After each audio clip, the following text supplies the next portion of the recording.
Pero eto na, isabak na natin si Raisa Zenon sa pangmalakasang asal dito lang sa Banana Crew. Ang mga katanungang hindi madalas na pag-uusapan dito ang lapagan sa Asal. Ang sa amin lang Asal. Ayan na, may mga cards tayo dito. Tapos ang babasahin mo lang lahat, itong brown. Okay. Yung white, mamaya pa. Oo. Kumbaga, ito yung answer. Titingnan natin kung nagtutugma ang mga kasagutan mo sa universe. It can be love, family, friendship, about life.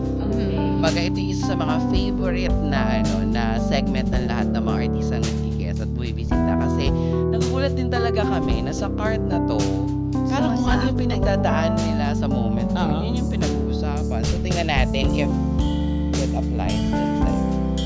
Go. Anong bagay na gusto ko afraid to do pero nawala pa rin? Nanay ko.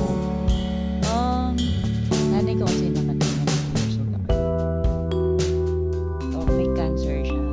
So, yun yung hanggang ngayon, hinahanap-hanap ko pa rin. So, hindi mo nakasama po sa Yes. Especially now, na kailangan ko siya kasi nanay na ako.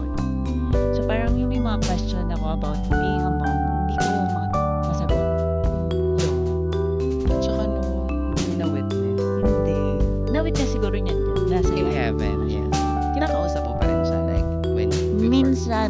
Minsan kapag hirap ako. Pag wala akong makapitan. Ganun.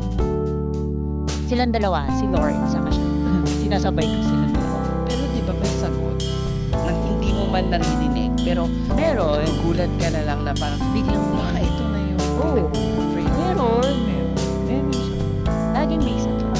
Kaya kapag kunyari, depressed ka, kausapin mo lang. Actually, Si Lauren. same. Pag hindi ko na kaya, di ba sabi ko sa'yo, lahat, sinusurrender ko. Oo, ibibigay niya. Ganun na lang. Minsan kasi yung challenge na siya nagbibigay din para patatan mo. Para pagdating ng time na kailangan mo na yun, matatag ka. Galing mo pala. I mean, ang galing mo hindi lang sa talent mo, pero hearing your story as a mom now, as Raisa Zenon, as a mother, sa kanyang anak, di ba, ang husay mo, talagang walang magtuturo sa'yo ng iba niyan eh. Supposedly, dapat ang nanay mo talaga yun, pero ikaw, di ba, nagiging mabuting ina ka sa anak mo. Kasi ayoko maranasan niya yung naranasan ko. Well, yung tayo kasi, yung generation natin, ganun eh.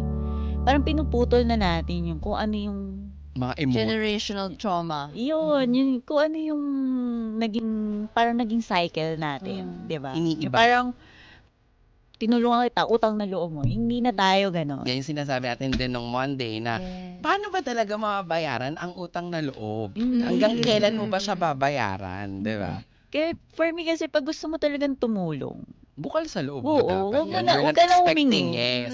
ng kapalit. Totoo. Kasi tumulong ka, hindi naman niya hiningi or Tama. hindi naman siya pautang naman or something. Ikaw nagkusa. Mhm. So, wag kang humingi ng kapalit. Totoo. Anong sabi? O losing someone open another door. For a new beginning, wag matakot to take this moment. Diba? Oh, sabi sa Love it. inyo eh, diba? Pangmalakasan talaga to.